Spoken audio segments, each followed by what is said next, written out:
નમસ્કાર વિદ્યાર્થી મિત્રો, સેન્ટ ઝેવિયર શાળાના ઓનલાઈન ક્લાસમાં આપ સર્વેનું હાર્દિક સ્વાગત છે. કંપની સેક્રેટરી જે આપણું એસપીનું બીજું ચેપ્ટર છે, એ આખું ચેપ્ટર કંપનીના સેક્રેટરી વિશે જ સમજ આપતું ચેપ્ટર છે, જે આપણે છેલ્લે શરૂ કર્યું. અને વિવિધ જે સેક્રેટરીના પ્રકાર છે એમાં કંપની સેક્રેટરી શું કામ અગત્યનો છે એ તો તમે હવે જાણી જ ચૂક્યા છો, કારણ કે આપણે એની વિશે જ સંપૂર્ણ ભણવાનું છે. બીજું, આ સેક્રેટરીની બધી જે બાબતો છે એની કહી શકાય કે એના ગુણ લાયકાતથી લઈને એની નિમણૂક અને નિવૃત્તિ સુધીની વાત એ આ ચેપ્ટરમાં કવર કરેલી છે. આપણે સેક્રેટરી 5 જે કેએમપી જે અગત્યના સ્થાનો છે એમાં એ બીજા નંબર ઉપર છે એવી વાત સાથે છેલ્લે ચેપ્ટરમાં એના ગુણ જે છે એ તો બાદ કરાવ્યા હતા, પણ એની જે લાયકાતો છે એ ખૂબ અગત્યની છે. એવી લાયકાતોમાં આપણે છેલ્લે 4 લાયકાતો એ સમજ્યા હતા. વિવિધ લાયકાતો બતાવેલી છે, જેમાં એની શૈક્ષણિક લાયકાતમાં એને ખાસ કરીને જે કંપની સેક્રેટરીનું જે ઇન્ડિયાનું જે પ્રમાણપત્ર છે એ પ્રાપ્ત થયેલો હોવું જોઈએ, અને આ સિવાય વિવિધ જે છે એ ડિગ્રી એની પાસે હોય જે કાયદાની છે, તો પણ એ સારી રીતે કંપનીને ચલાવી શકે. આ સિવાય આ તો એની અભ્યાસ અંગેની લાયકાત સ્પષ્ટ કરી, પણ એ સિવાય એને અમુક બાબતના જ્ઞાન હોવા જોઈએ, જેમાં ખાસ કરીને હિસાબી વ્યવસ્થા, કાર્યાલય સંચાલન અને સભા સંચાલન, આવા જે જ્ઞાન છે એ પણ એની પાસે હોય કે અનુભવ હોય તો એ સારો સેક્રેટરી બની શકે છે અને કંપનીને પ્રગતિ કરાવી શકે છે, આગળ વધારી શકે છે. તો આપણે છેલ્લે 4 લાયકાતો જે છે એ જોઈશ, જેમાં સભા સંચાલનનું જ્ઞાન સુધી આપણે વાત કરી હતી કે વિવિધ સભાઓ અને એમાં જે પ્રયોજાતા શબ્દો છે એ વિશે પણ થોડી વાત એ લેક્ચરમાં કરી. હવે આજે આપણે લાયકાતોમાં આગળ વધીએ છીએ અને નેક્સ્ટ પોઈન્ટથી આજના લેક્ચરની શરૂઆત કરીએ છીએ. તમારો લાયકાતોમાં 5મો પોઈન્ટ એ તમારે ટેક્સ્ટ બુકમાં ખાસ ધ્યાન આપવાનું છે, અને એ છે વિવિધ કાયદાઓનું જ્ઞાન. બરાબર, આગળ કીધું જ છે કે એના જે શૈક્ષણિક લાયકાત કે એની પાસે કાયદાની ડિગ્રીઓ હોય તો એ દસ્તાવેજ બનાવવા અને કરાર જે ઘડતર છે એમાં કંપનીને મદદરૂપ બની શકે છે. એવા કાયદા શું છે, એ ડિગ્રી શું છે, અથવા કાયદાઓ કયા છે એ વિશે અહીંયા થોડી વાત કરેલી છે. અને આ વિવિધ કાયદાઓમાં જેમાં અત્યારના કાયદાનું જ્ઞાન તો સેક્રેટરી માટે ખૂબ આવશ્યક બની ગયું છે, તો જ એ કંપનીનું સંચાલન સારી રીતે અસરકારક રીતે કરી શકે છે. આવા વિવિધ કાયદાઓમાં કયા કાયદાઓ જે ભારતીય કંપનીને લાગુ પડે છે અથવા તો જે અસ્તિત્વમાં છે એવા કાયદાઓના થોડા તમને પોઈન્ટ આપેલા છે. એ કાયદાઓમાં આવી જશે ભારતીય કરારનો કાયદો. બરાબર, આ એક કરાર બને છે કારણ કે કંપની પોતાનો માલ સામાન વેચે છે, સામે ગ્રાહક છે, ખરીદનાર છે, એટલે એ રીતે બંને વચ્ચે એક એગ્રીમેન્ટ થાય છે. આ સિવાય કાયદામાં આવે છે સેબીનો કાયદો. સેબી વિશે આપણે વાત કરી ચૂક્યા છીએ, જે security and exchange board of India છે, જે ભારતની વિવિધ કંપનીઓને નિયંત્રિત કરવાનું અને એમની માટે જે માર્ગદર્શક સિદ્ધાંતો છે એ બહાર પાડવાનું કાર્ય આ સેબી કરે છે. તો એમણે પણ પોતાના કાયદા બનાવ્યા છે, એનું પણ કાયદાનું જ્ઞાન કંપનીમાં સેક્રેટરીને હોવું જોઈએ. આ સિવાય માલ વેચાણનો કાયદો. કંપની પ્રોડક્શન કરે છે તો માલ વેચાણ પણ કરશે, તો એ વેચવા માટે પણ કાયદા છે. બરાબર, એ કાયદાનું જ્ઞાન પણ સેક્રેટરીને હોવું જોઈએ કે વેચાણ માટે કયો કાયદો લાગુ પડશે. માલ સામાન વેચવા માટે પણ નિયમો છે, કાયદા ઇન ધ સેન્સ કે થોડા નિયમો. બરાબર, એ જરૂરી છે સમજવું અને એનો અભ્યાસ કરવો. આ સિવાય આવે છે સ્ટેમ્પ ડ્યુટી. સ્ટેમ્પ ડ્યુટી એક ચાર્જ છે, જેને કહેવાય કર છે. બરાબર, એક ટેક્સ લાગે છે, એ ડ્યુટી ભરવી પડે છે ફેરબદલી વખતે. તો એ બાબતે પણ વાત કરી છે. એટલે એનો એક સ્ટેમ્પ ડ્યુટી એક્ટ છે. ત્યાર પછી પ્રોવિડન્ટ ફંડ અંગેનો કાયદો, પીએફ જેને શોર્ટમાં કહેવાય છે, પ્રોવિડન્ટ ફંડ પણ લાગુ પડે છે કર્મચારીઓને એને. તો આ કાયદા અંગેનું પણ સેક્રેટરીને છે એ જ્ઞાન હોવું જોઈએ, એને ખબર હોવી જોઈએ. આ સિવાય જામીનગીરી કરાર અંગેનો કાયદો. જામીનગીરી, કોઈ પણ મિલકત કે ગીરવો મૂકીએ ત્યારે એ બાબતે જામીનગીરી પણ આપણે આપવી પડે છે, જામીન થવું પડે છે, એના પણ કાયદાઓ છે. અને આવા કાયદાઓનું અભ્યાસ જ્ઞાન હોવું જોઈએ. વેટનો અંગેનો કાયદો.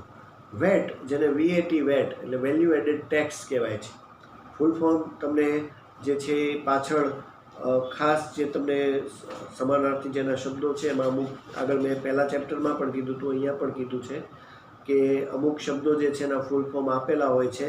આમાં વેટનું આખું નામ તમને આપ્યું છે વેલ્યુ એડેડ ટેક્સ. બરાબર, તમે છેલ્લા પાના ઉપર જોશો પારિભાષિક શબ્દો આ ચેપ્ટર પૂરું થાય છે ત્યાં. એને ગુજરાતીમાં કહેવાય છે મૂલ્ય વર્ધિત કર. આ બધા જે ટેક્સ છે, કર, એ વિશે પણ સેક્રેટરીને એ જ ધ્યાન કે એનું જ્ઞાન હોવું જોઈએ. આ સિવાય સર્વિસ ટેક્સ અંગેનો કાયદો છે. સર્વિસ ટેક્સ પણ લાગે છે, તમે જુઓ છો કે એનો પણ આ બધી સરકારની પણ આવક છે. બરાબર, સરકારે પણ આવા વિવિધ ટેક્સ નાખ્યા છે. એ ટેક્સ માલ વેચાણ થશે ત્યારે એના મુજબ સરકારને પણ આમાંથી પૈસા મળશે. તો સર્વિસ ટેક્સ પણ આપણને ખ્યાલ છે, એમાં પણ કાયદો બનેલો છે.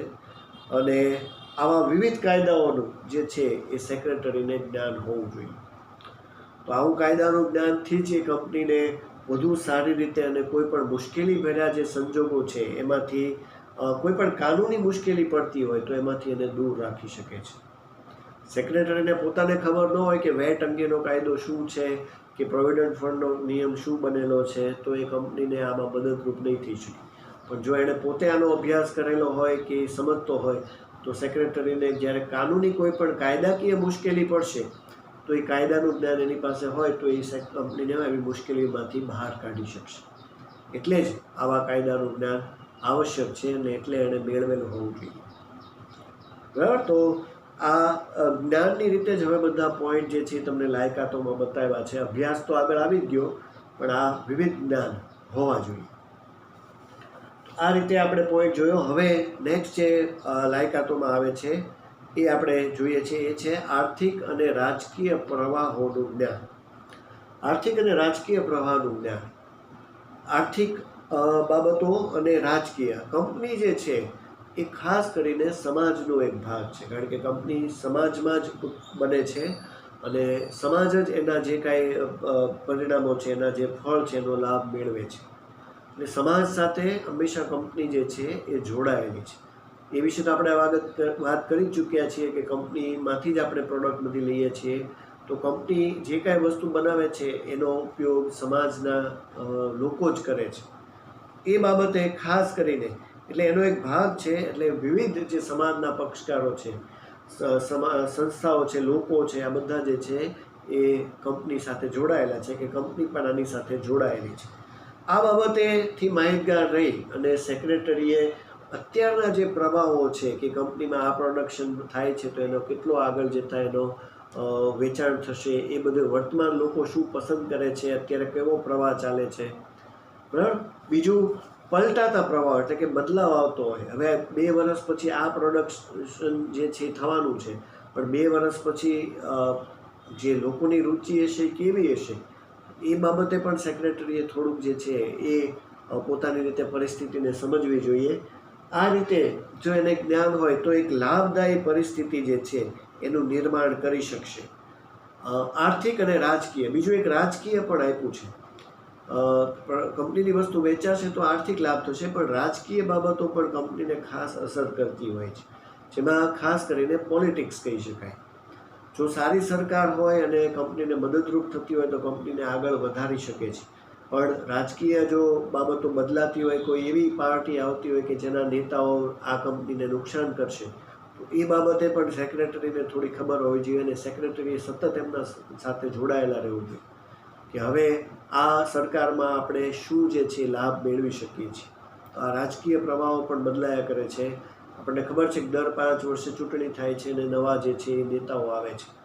તો જૂના નેતાઓ જે પાર્ટી હતી એણે આ કંપનીને મદદ કરી, પણ હવેના નેતા આવ્યા એ શું મદદરૂપ થશે? તો એ પ્રવાહો જે બદલાય છે એની પણ એને ખબર હોવી જોઈએ. એ બાબતે પણ સેક્રેટરીનું જ્ઞાન આવશ્યક છે. રાજકીય અને આર્થિક પ્રવાહોનું જ્ઞાન. સમય બદલાશે ત્યારે જે કાંઈ કંપનીને અસર થવાની છે એનાથી પણ એને ખબર હોવી જોઈએ. બીજું એવી જ વાત, તો આ પોઈન્ટ સાથે હવે નેક્સ્ટ જે જ્ઞાન એની પાસે હોવું જોઈએ એ પણ એક અગત્યનું છે. એ છે સાંપ્રત સમસ્યાઓનું જ્ઞાન. સાંપ્રત એટલે કરંટ ઇસ્યુ. બરાબર, ઓલું તો આગળના થોડુંક રાજકીયની બધી બાબતો થઈ, પણ અત્યારનો જે કરંટ ટોપિક છે, બધા જે પોઈન્ટ છે એની પણ એને ખબર હોવી જોઈએ. એ બાબતે થોડી વાત કરી છે કે આવી સમસ્યાઓ જે સાંપ્રત છે એનાથી માહિતગાર થવું જરૂરી છે.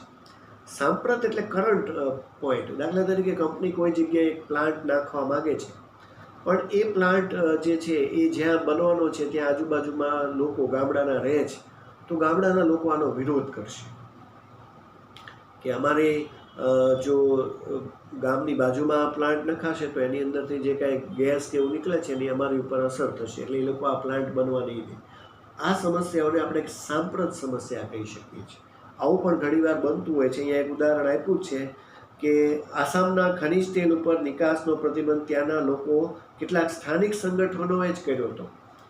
બરાબર, આવું ઓઇલ છે કે ગેસ, ઝેરી કચરો, આ બધું જે છે એ લોકોના આરોગ્ય ઉપર અસર કરતું હોય છે. જો કોઈ કંપની આવા પ્લાન્ટ આજુબાજુમાં નાખવા માંગતી હોય જે ગામની કે શહેરની નજીક હોય, તો સ્થાનિક લોકો કે સ્થાનિક સંગઠનો એનો ચોક્કસ વિરોધ કરે છે. એ પણ સમસ્યા છે અને એ સાંપ્રત કહેવાય છે. એ કરંટ ઇસ્યુ છે, કારણ કે કંપની હમણાં જ પ્લાન્ટ શરૂ કરવાની છે.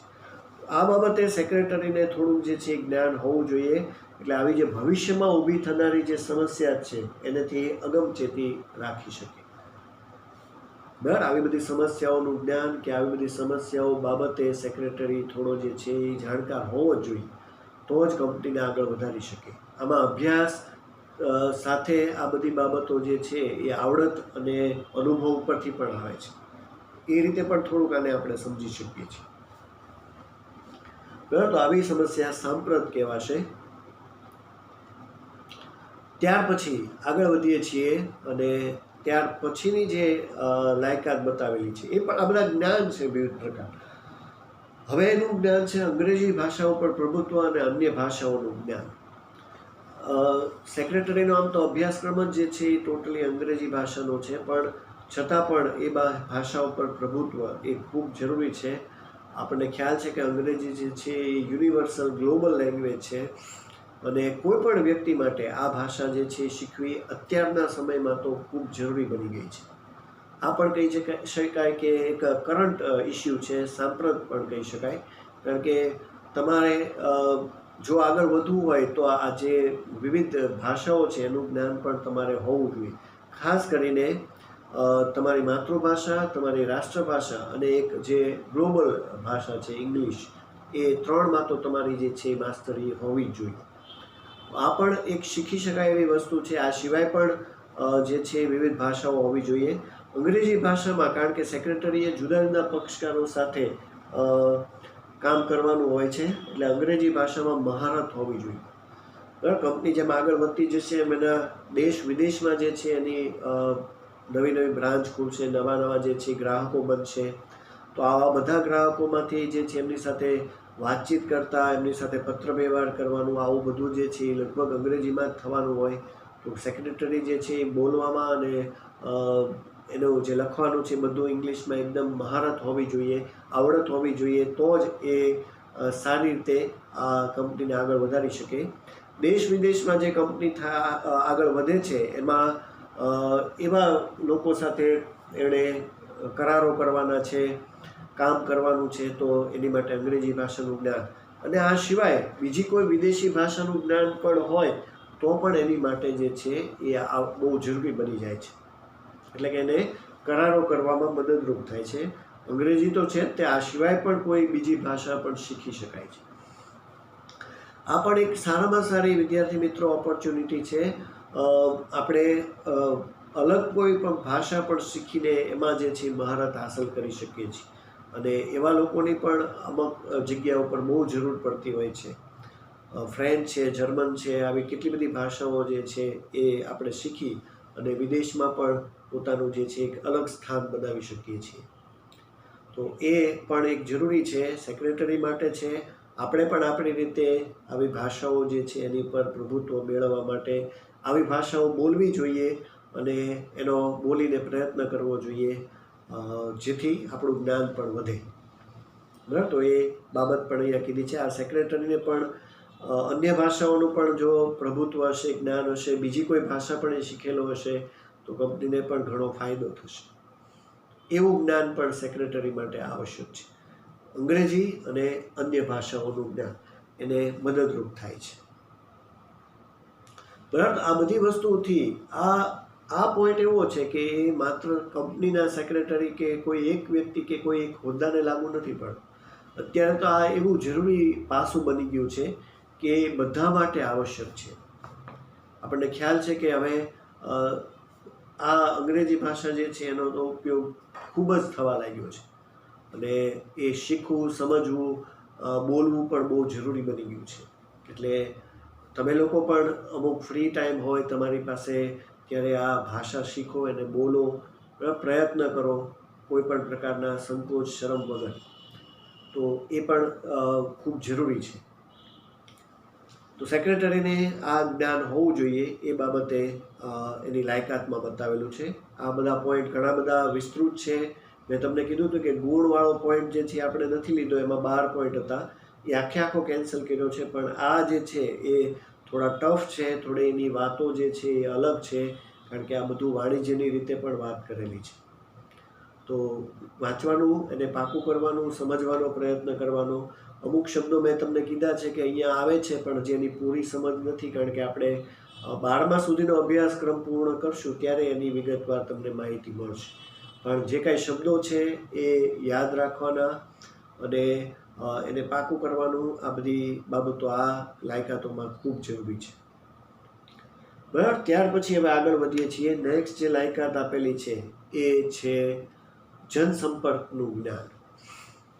જનસંપર્ક એટલે જે પબ્લિક રિલેશન છે, આવા જે છે હોદ્દા પણ હોય છે જેને શોર્ટમાં PRO કહેવાય છે, પબ્લિક રિલેશનશિપ ઓફિસર. બરાબર. તો આવા હોદ્દાઓ, આ જે કામ છે એ શું છે? જો કે જાહેર જનતા, સામાન્ય લોકો છે એમની સાથે રિલેશન્સમાં રહેવું, એમની સાથે સંપર્ક કર્યા કરો. કારણ કે જેમ બને એટલા જે લોકો સાથે સંપર્કમાં રહીશું તો જ આગળ કીધું ને કે સમસ્યાઓ શું છે એથી પણ આપણે પરિચિત થઈ શકશું. અને સેક્રેટરી માટે પણ આ જરૂરી છે કે એણે જુદા જુદા પક્ષકારો સાથે કામ કરવાનું હોય છે. એટલે બધા સાથે સંપર્કમાં રહેવું એ જરૂરી છે. કંપનીમાં વિવિધ પક્ષકારો આવતા હોય છે, બહારના પણ હોય છે, બાહ્ય પક્ષકારો છે, આંતરિક પણ ઘણા બધા છે. આવા બધા પક્ષકારો સાથે સંપર્ક બનાવી રાખવો, એમનો વિશ્વાસ કેળવવો એ એની માટે જરૂરી છે. તો આ બધી બાબતો જાહેર સંપર્કની રીતે, તો એનું એની પાસે જ્ઞાન હોવું જોઈએ. બરાબર. માણસ જાહેર જનતામાંથી જે કોઈ લોકો આવશે એમાં મિડલ ક્લાસ, ગરીબ, અમીર બધી પ્રકારના જે છે લોકો આવતા હોય છે. આ બધા સાથે સંપર્કમાં રહેવું, એવું એની પાસે આવડત અને બધાને કઈ રીતે હેન્ડલ કરવા, બરાબર, એનું એની પાસે જ્ઞાન હોય કે એવી આવડત હોય તો એ સારો જે છે એ સેક્રેટરી બની શકે અને કંપનીની પ્રતિષ્ઠા પણ એમાંથી વધી શકે છે. એટલે સેક્રેટરી કંપનીની અંદર એટલા માટે જ અત્યારે KMP જે ટોચના સ્થાનમાં છે કંપનીમાં, તો ખાસ કરીને કારણ કે આવું બધું જે છે એ કામ એણે જ કરવાનું હોય છે. બહુ અગત્યનું કામ બધા એના શિરે આવે છે. તો આવા જાહેર જનતામાંથી જાહેર સંપર્કમાં રહેવા માટે તો કેટલા અલગ અલગ લોકો આવતા હશે. બધા સાથે સંપર્કમાં રહેવું, એમને માર્ગદર્શન આપવું, એમની સમસ્યાઓ સાંભળવી, મળતા રહેવું, બરાબર, એ સેક્રેટરી માટે સંપર્કની રીતે પણ જરૂરી છે. તો જ કંપનીમાં વિવિધ લોકો જોડાશે અને કંપનીની પ્રતિષ્ઠામાં વધારો થશે. આ છે એની લાયકાત, જનસંપર્કનું જ્ઞાન. 10 લાયકાતો વિદ્યાર્થી મિત્રો આપી છે અને આની જે છેલ્લી લાયકાત છે એ ઉપર આપણે જઈએ છીએ, જે પણ ખૂબ અગત્યની છે. આવા જ્ઞાન પણ અંગ્રેજી ભાષાની જેમ આ પણ લાયકાત જ્ઞાનની રીતે જરૂરી છે. કમ્પ્યુટર અને અન્ય ઇલેક્ટ્રોનિક સાધનોનું જ્ઞાન. બરાબર. આ પણ અત્યારની જે છે એક ખૂબ અગત્યની જરૂરિયાત, લાયકાત બની ગઈ છે. કારણ કે આ બધા જે સાધનો છે એની વગર કંપનીની અંદર સામાન્ય જે ઓફિસ છે એમાં પણ ચાલતું નથી. તમે જુઓ છો કે અત્યારે પણ આપણે પણ જે કાંઈ કોમ્યુનિકેશન કરી રહ્યા છીએ એ પણ ઇલેક્ટ્રોનિક માધ્યમો અને એનાથી જ કરી રહ્યા છીએ. તો કમ્પ્યુટર એ આવડવું તો અત્યારે જરૂરી જ છે. કમ્પ્યુટરનું જ્ઞાન જરૂરી છે કારણ કે એક જરૂરિયાત બની ગઈ છે વર્તમાન સમયની. આધુનિક ઓલામાં વિકસિત સમાજમાં કમ્પ્યુટર ન આવડે તો એ અભણ જ કહેવાય છે. બરાબર. કારણ કે એની વગર ચાલતું જ નથી. નાની એવી દુકાન હોય તો પણ એમાં તમે જોશો કે કમ્પ્યુટર તો રાખવામાં આવે છે અને એના વિવિધ ઉપયોગ જે છે આપણને ખબર છે. તો એ સ્વરૂપે સેક્રેટરી માટે પણ જરૂરી છે, અને વિવિધ પ્રકારના લોકો સાથે મળવાનું હોય છે. આગળ કીધું એમ શેર ધારકો છે, ડિબેન્ચર ધારકો છે, સંચાલક મંડળ છે, આ સિવાય અન્ય બાબતો છે, કંપનીના વિવિધ પક્ષકારો છે. આ બધાની માહિતી જે છે એનો સંગ્રહ એ વિશાળ સ્વરૂપમાં એણે કમ્પ્યુટરમાં કરવાનો હોય છે. તો એ બાબતથી એ આ માધ્યમથી પરિચિત હોવો જોઈએ, એને સંપૂર્ણ એનું જ્ઞાન હોવું જોઈએ. હવે તો પત્ર વ્યવહારની બદલે ઈમેલ મોકલવાની પણ ફેસિલિટી જે છે એ વધી ગઈ છે. તમને કોમ્યુનિકેશનના ચેપ્ટરમાં કીધું હતું કે નવી આધુનિક પદ્ધતિ એ ઈમેલ છે. હવે તો ઈમેલથી જ લગભગ જે છે પત્ર વ્યવહાર થવા લાગ્યા છે. પણ એ કરવા માટે આ બધી જે બાબતોનું સેક્રેટરીને ધ્યાન હોય, એને ખબર હોય, તો એને લીધે માનવ શ્રમનો બચાવ થશે. એટલે કે જે માનવ શક્તિ છે એ બચશે, કારણ કે આ ઝડપી કામ કરે છે. એટલે આપણું કામ પણ ઓછું થશે અને ઝડપી થશે, તો લોકોને શ્રમ પણ ઓછો પડશે. એવું સેક્રેટરીને જ્ઞાન હોવું જ જોઈએ. આ સિવાય બીજા બધા જે ઇલેક્ટ્રોનિક ગેજેટ્સ જે છે, ઘણા બધા જે છે અત્યારના સાધનો છે. કોઈ વ્યક્તિ જે છે એને કમ્પ્યુટર આવડતું હોય પણ પ્રિન્ટ કાઢતા ન આવડતું હોય, પ્રિન્ટર શું છે એની ખબર ન હોય, તો પણ એ અધૂરું જ જ્ઞાન કહેવાશે. બરાબર? તો એવા વિવિધ પ્રકારના જે ઇલેક્ટ્રોનિક સાધનો છે એનું જ્ઞાન પણ સેક્રેટરીને, તો ઓફિસ સંચાલન જે કહી શકાય ને, એમાં વપરાતા વિવિધ સાધનોથી પરિચિત હોવો જોઈએ. બરાબર? ત્યારે સ્કેનર છે, પ્રિન્ટર છે, આ બધા જે સાધનો છે એ ખૂબ જ અગત્યના છે. ઝેરોક્સ છે, બરાબર? તો એ બધી વસ્તુથી આપણે આપણા કામને, ઓફિસને જે છે એ સરળતાથી ચલાવી શકીએ અને આપણું કામ સરળ બની જશે. તો આવા બધા જે વિવિધ સાધનો છે એનેથી પરિચિત હોવો જોઈએ, એનું જ્ઞાન હોવું જોઈએ, જેથી સેક્રેટરી જે છે એ કંપનીને આગળ વધારી શકે. તો આ બીજું, એને લીધે ગેરશિસ્ત ઉપર પણ અંકુશ રાખી શકાય છે. બરાબર? કયા સમયે કઈ વસ્તુ, આપણને ખબર છે કે હવે સીસીટીવી કેમેરા જે છે એની આખી ફેસિલિટી છે. મોબાઈલની અંદર પણ કેમેરા જે છે એના દ્વારા તમે એ બધી માહિતી તમારા ઓફિસમાં શું ચાલી રહ્યું છે એ જોઈ શકો છો. એવી પણ વિવિધ પ્રકારની જે છે સગવડતા એ ઇલેક્ટ્રોનિક માધ્યમમાં ઉપલબ્ધ થઈ છે. તો આ બધી વસ્તુઓ એ ટેકનોલોજી છે. એ ટેકનોલોજીનું જ્ઞાન એ અત્યારની બહુ જ જરૂરિયાત બની ગઈ છે. આપણને ટેકનોલોજીથી પરિચિત ન હોઈએ અને આ બધા સાધનોની ખબર ન હોય, તો હવે જે પેઢી આવે છે એ તો ખૂબ જ ફાસ્ટ થવાની છે. એટલે એની જાણકારી હોવી જોઈએ, એનાથી આપણે પરિચિત હોવા જોઈએ. તો સેક્રેટરીએ તો સતત જે છે એ આ જ બધી વસ્તુમાં પોતાનું કામ પાર પાડવાનું છે. એટલે એની પાસે આ જ્ઞાન, વિવિધ સાધનોનું જ્ઞાન એ જરૂરી છે. ઓફિસની અંદર પણ કર્મચારીઓમાં ગેરશિસ્તને અંકુશમાં લાવવા માટે પણ આ બધા જે ઇલેક્ટ્રોનિક સાધનો છે એ ખૂબ જ એને હેલ્પફુલ થઈ શકે છે.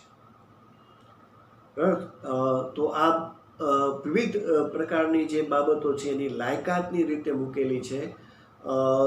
લાયકાતને જ્ઞાનની રીતે પણ આમાં ઉમેરી દીધું છે કે આવા પ્રકારના એની પાસે જ્ઞાન હશે, આવડત હશે, અનુભવ હશે, તો પણ એ સારો સેક્રેટરી બની શકશે અને કંપનીનો વિકાસ કરી શકશે. બરાબર વિદ્યાર્થી મિત્રો? તો આ 10 લાયકાતો તમને જે છે એ બતાવી છે. પહેલા 4 લાયકાત આપણે લાસ્ટ લેક્ચરમાં જોઈ હતી. આજે 6 લાયકાતો આપણે જોઈ છે.